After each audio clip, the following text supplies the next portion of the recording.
Have you ever had a really bad hangover? You wake up in some place you don't recognize and your first instinct is to puke your guts out. Well, that's how I felt when I fell out of the pod. Except I didn't have enough strength to turn my head. Unfortunately, that meant my vomit spilled all over me. Not my most flattering of moments, and a bad way to meet someone. Suddenly, I felt sharp pricks in my shoulder as I was slowly dragged across the floor. I heard faint clicking. It was similar if not identical to the sound the roaches made. It had to be one of them. I thought maybe I had missed one, but I soon realized it was too late to matter. Resigned to my fate, I let consciousness slip away from me once more. To my surprise, I didn't die then. Instead, I found myself staring up at the ceiling in a very dimly lit room. The transition seemed to have happened in a blink of an eye. My clothes were missing, leaving me down to my boxers, and I felt well rested. I lifted my head up. The hangover-like feeling was gone. As a matter of fact, all of my pain was gone. I looked to my arm. All that was left from the bullet wound was a small round scar. That meant I had to have been unconscious for quite some time, though it was hard to tell just how long. When I tried to touch where my wound had been, my hand halted before I could even reach past my middle section. I quickly realized that I was restrained to the bed by what looked to be rags. It did reassure me that it seemed improvised, which could only mean that whoever saved me didn't have any dedicated restraints on hand, and wasn't with the ones that abducted me. Then again, I was mostly speculating. I could have been completely wrong. Something shifted from a dark corner in the room. I snapped my head in that direction.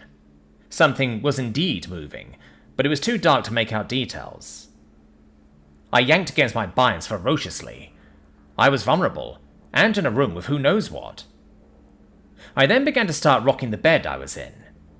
Maybe I could have broken it or otherwise somehow got free to defend myself. But before I could manage anything, I was blinded by the lights turning on. However, it wasn't until something cold and metal was pressed against my head that I stopped moving. That was a feeling that transcended language. I heard a deep voice from in front of me. It wasn't English, but for some reason I knew what the alien's words meant. "Stop. Calm down. Now." My eyes slowly adjusted to the lights, finally revealing who was standing in front of me. It looked almost avian, but it was more humanoid than any bird. Its feathers, or what looked like feathers, were brightly coloured with reds and oranges. If I squinted my eyes and had more than a few drinks, I would say it reminded me of something from the Halo series. But most of all, it reminded me of a cassowary. That set the name of its species in my head, cassowary. Speaking of my head, the cassowary was pointing a gun at it, and I was pretty sure it had just talked. As any sensible person with a gun pointed at the head in an alien ship, I replied with the only thing I could think of. What? The alien tilted his head slightly. "I said, calm down. You can understand me, can't you?" I really couldn't find any words. Somehow, this was worse than fighting my way through the last ship. It felt like I was asked a question in high school science when I wasn't paying attention. I was completely caught off guard. Thankfully, a voice saved me from answering. "Dad, stop! You're scaring him!" The voice didn't sound as deep. Even though it was alien, it still had that tone of an angsty teenage boy. Not sure where he came from, but I silently thanked his distraction. The cassowary looked over to what I assumed was the door. I was still very much focused on the gun pressed against my forehead, so I wasn't really sure. The gun-touting bird replied angrily, "Chris, get back to your room now. This thing is dangerous." While I was flattered that he thought of me like that, it wasn't exactly helping me in my current situation. I heard the beginnings of protest from Chris, but it was quickly stifled by his father. "I said now." Chris then stomped off, presumably to his room. Ah well, I guess even an alien teenage boy only has so much power. Now that it was just the two of us again, he turned his attention back on me. I'll ask this again. Can you understand me? Yes. I choked on the word. That killed any chances for not seeming like a bitch. And you'll stay calm? The alien pressed the gun a little harder when he said that. Yes, I will stay calm. He held the gun for a few more seconds, before finally taking it off my head. I breathed a sigh of relief. At least now I wasn't facing imminent death. I'm sure you're probably pretty confused. I wouldn't blame you. However, after seeing what you did, I had to put in certain precautions so you wouldn't do the same to me. I'm sure that's understandable, even to a savage like you. That wasn't very nice of him to say, but it was still better than what the roaches might have done to me, so I wasn't about to give up on him just yet. I picked you and your friend up from that ship when you surely were both going to die. I let you heal and rest on my ship, and I even took the liberty of implanting a translator in your brain since you were lacking one. The way I see it, you're indebted to me considerably. I stopped him before he could continue. Wait, what did you say? You're indebted to me considerably, he huffed. No, the other thing. You said me and my friend. Who's my friend? The cassowary began to make a sound. It sounded halfway between choking and squawking. I was pretty sure it was a laugh, and oh my, what an ungraceful laugh it was. You don't remember anything, do you?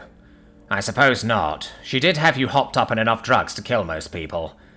You'll probably meet her soon enough. But, as I was saying, you have a considerable debt to me. I immediately saw where this was going, and I wasn't too keen on it. But he did have me tied to a bed and wasn't above threatening me with a gun, so playing along was realistically my best option. So you want me to return the favor? He made a similar, albeit less intense, chock-sounding noise. You're smart for a savage. Yes, you're exactly right. You're dangerous. Thankfully for you, that's exactly what I need. I want you to work for me. It's not that I didn't trust him. I didn't, but that wasn't the point. I don't like fighting for people I don't know. He could be some kind of criminal. That wasn't something I wanted on my conscience. I'm not sure if I'll take you up on that offer. Maybe if you cut me loose, I'll consider it. It's either you work for me, or I drop you and your friend off to some remote planet. Not much of a choice, but fine. I'll humor you. He forcibly untied the rags holding my hands down. You have until tomorrow to make your decision. Your clothes are in the corner. Don't worry, I already took away your weapons. But still, don't try anything, or I'll do more than just leave you on a planet. Thanks, I said, while rubbing my wrists. I never got your name. Chaymond, he said as he got up. Without saying another word, he left the room. I was expecting him to ask what my name was, but apparently it didn't matter to him. What a strange fellow. Alright then, I guess I'll just go fuck myself, I grumbled, as I pulled myself off the bed and stretched. It felt good not being in imminent danger, for once. I grabbed my clothes and started putting them on. My shirt was tattered and bloodstained.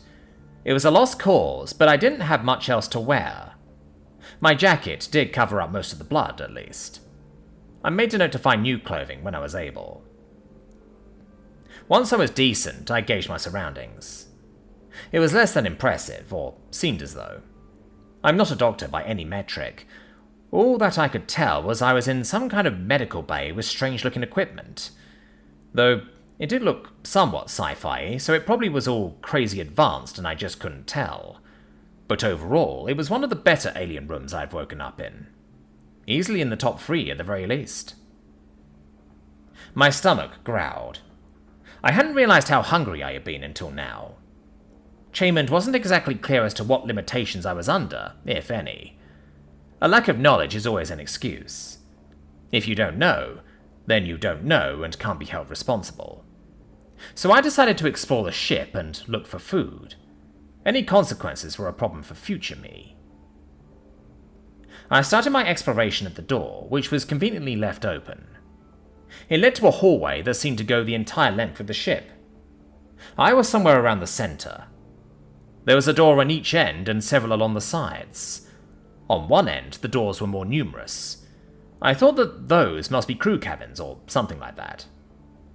The other end was more sparse than the door department, indicating that the rooms were bigger on that end. Stuck at a crossroads, I decided to go towards the bigger rooms. I thought I might find something interesting there. I walked out to the first door on my left. I was going to make a loop around the whole hallway. It looked similar to the ones on the previous ship. No handles or anything, but a screen to the right of it.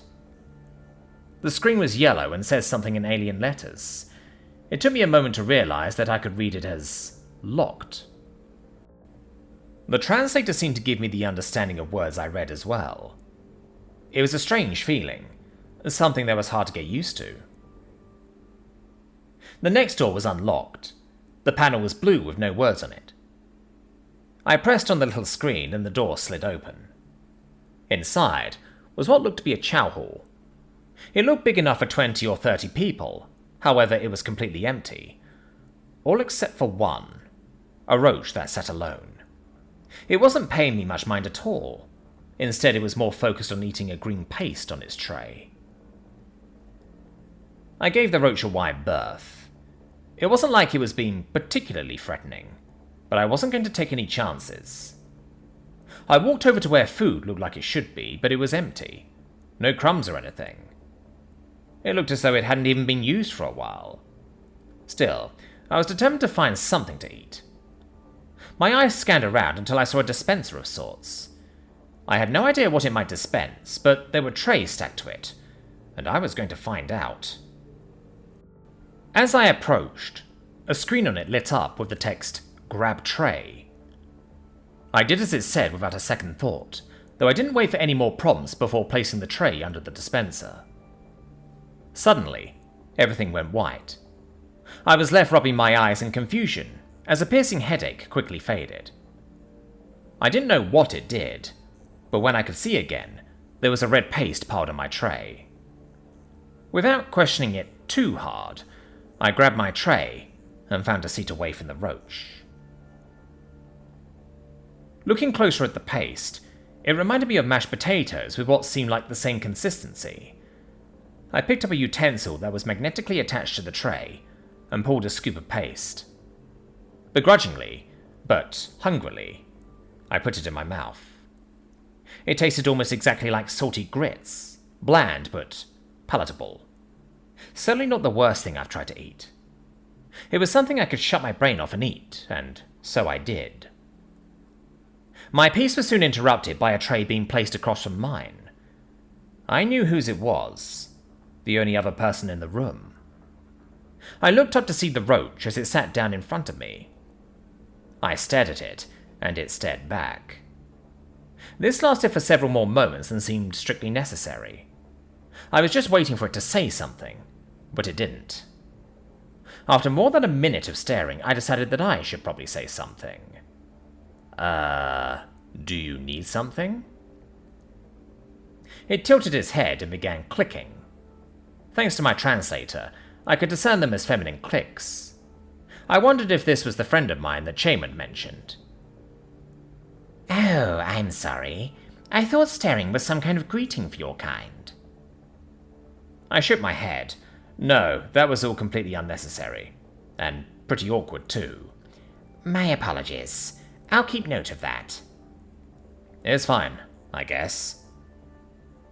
Then there was silence once again. Trying to avoid another staring contest, I spoke up. You didn't answer my question. Do you need something? Yes, well, I wanted to say something. I never thanked you for what you did for me.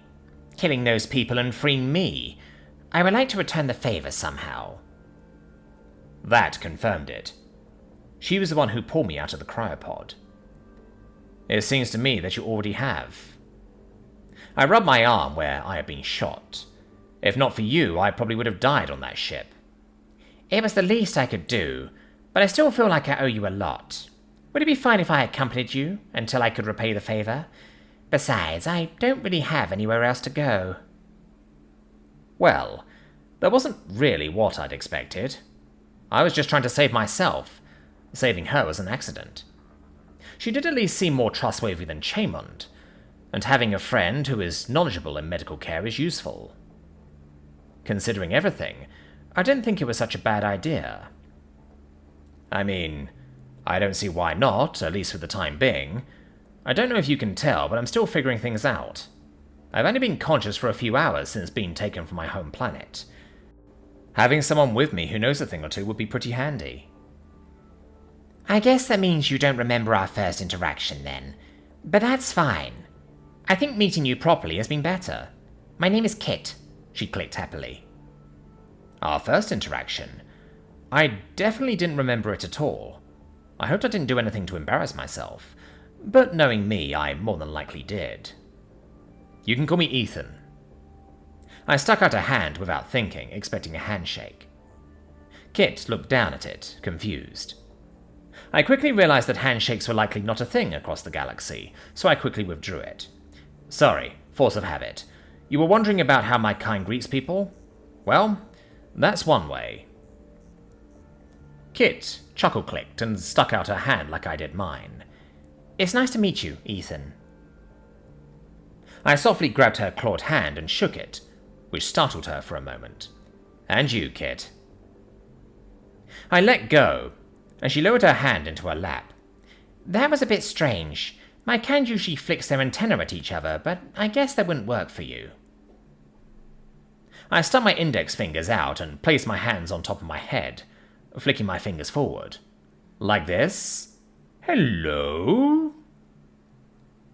Kit laughed once more, and flicked her antenna back at me. Something like that. It seemed to me that I had made a new friend. She was also a much better representative of her species than the others. Perhaps Roach was too harsh of a name, though they still definitely resembled them. At this point, she was the only alien that was objectively nice to me. I hoped Kit wasn't the exception to the rule. So, if you don't mind me asking, how did you end up on that ship? Why were they holding you captive? I asked. Kit didn't answer immediately. She seemed to think of her response carefully. Without giving details I'd rather not share, I was taken prisoner while working a job. After my employers refused to pay my ransom, I was sold away as a slave.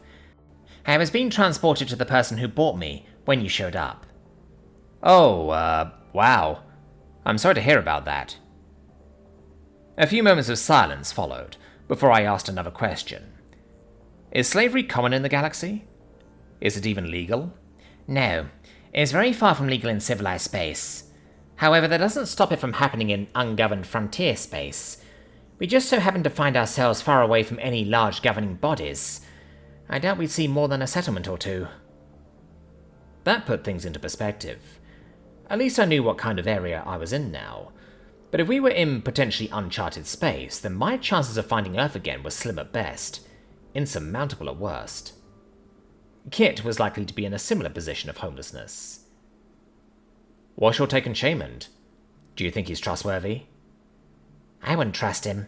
He seems pretty unstable, and I'm almost certain this ship wasn't obtained legally. Just look at how big it is. This ship could sustain at least 50 crew. As of a couple days ago, there were 4 on board. I mean, who goes out with a ship this big nearly alone? No one in their right mind. I would guess that he's running from something. I tapped my tray in thought, considering his offer. He wanted me to work for him on account of my skill set, but I'm thinking you're right. If we stick around, there's a good chance he'll get us both killed. Kit looked around the room, as if she was looking for someone who might be listening in.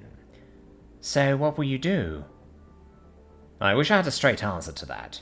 He said that if I refused, he'd leave us on some random planet. If what you said about us being in unsettled space is true, then that's probably not a preferable outcome. So I guess I intend to take action before that happens. I had begun to whisper. For some reason, it felt like someone was eavesdropping on our conversation, even though we were clearly alone. Kit leaned in closer. She obviously felt the same way. You know, I did see a small hangar bay on this ship. There's a good chance that there's something we can steal in there. If we're gonna do it, it has to be tonight when Shaman is asleep. Alright then. Tonight. It's a plan then. Let's do this. Somehow, I felt that this was bound to go horribly wrong.